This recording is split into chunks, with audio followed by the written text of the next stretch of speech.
Start by today, we had a busy day, but also a very peaceful day.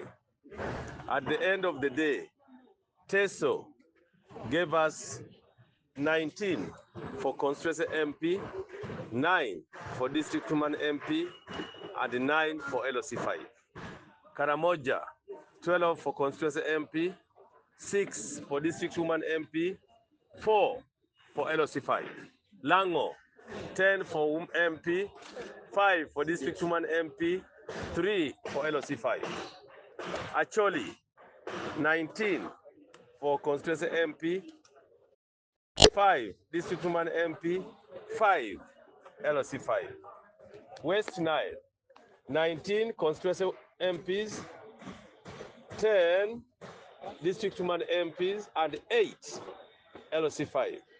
Bugishu, 21 district woman constituency MPs, 8 district woman MPs, and 8 LOC5. Sebei, 7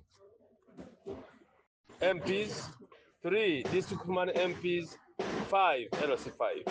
Bukedi, 17 came for constituency MPs, 12 for district woman MPs, and 5 for LOC5. Busoga, 30 for MPs, 9 for woman MP, 11 for LOC5. Kigezi, 20 MPs, 9 woman MP, and 4 LOC5.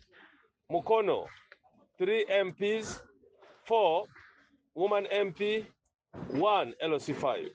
Luero, 10 MPs, 2 women MPs, and 3 LOC5. Kampala, 4 MPs, 2 district woman MP, and 0 LOC5. Ankole, 46 MPs, 18 district woman MPs, and 8 LOC5. Masaka, 22 MPs, 5 woman MP, 7 LOC5. Mubende, 14 MPs, 4 woman MP, 2 LOC5. Rwenzori, 26 woman MP, constituency MP, 14 woman MP, and 13 LOC5. Bunyoro, 16 woman constituency MP, 7 woman MP, and 10 LOC5. The youth were 4. Older persons today were 3. PWDs were 4. Today's total entry today, 508 have come today. On the first day of Monday, there were 795. The total for the 2 days is 1,303. What do I say about this?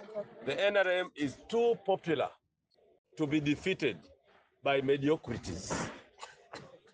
I repeat, the NRM, as by this reflection, is too popular and strong to be defeated by mediocrities.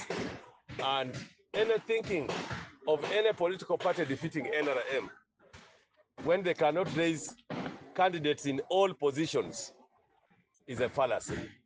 I thank you.